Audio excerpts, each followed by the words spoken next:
Hey guys, so I wanted to give the 10-month update since my surgery. So it's about 3 weeks ago I had my expander finally taken out, so it's roughly in about 9 months. And one of the biggest reasons he kept that in is so he could keep moving the teeth without actually tipping the teeth and kind of hold the space that he created from the surgery. And obviously for me at this point, like, the more volume I can have in my mouth for just tongue space and then just for airway, I thought that was important. So for me, obviously being older and doing this for health reasons, that was the biggest reason why I was like, yeah, however long I need to keep it in. But it's been crazy actually having that out of my mouth.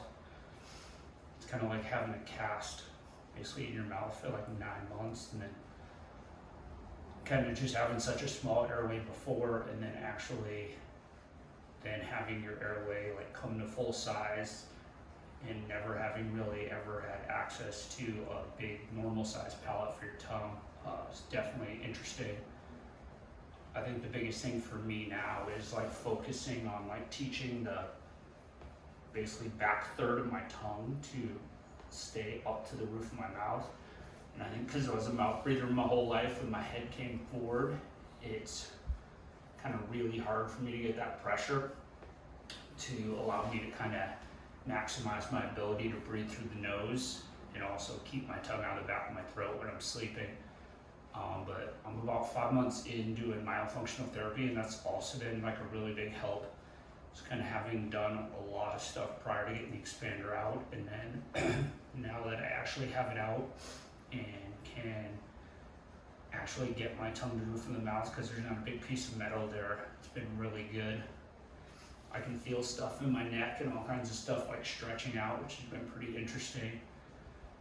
But hopefully in like four or five more months, I'll have kind of braces, everything off.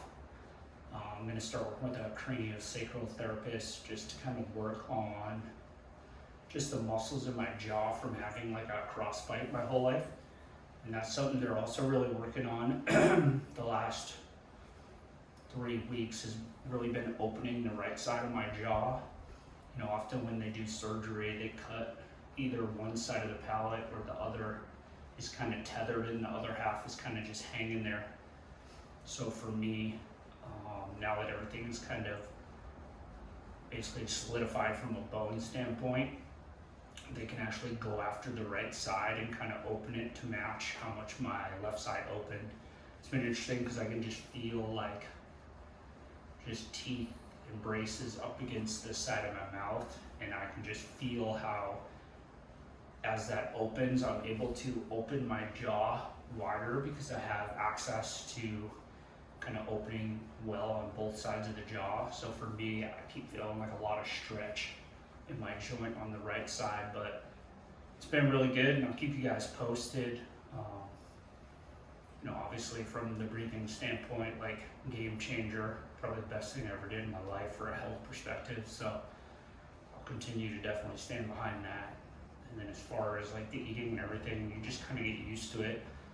That's a big concern for people, is either the gap in the teeth or just kind of the foods and stuff, but you just kind of get used to it. And for the last probably 4 to 6 weeks, just tons more vegetables because my teeth actually are close enough to a bite to where I can chew foods that require like a lot of kind of grinding stuff up, like spinach and just different stuff like veggies, asparagus, broccoli, all that stuff. So it's been good. So anyway, I'll keep you guys posted, but thanks for following me, and let me know if you guys got a question.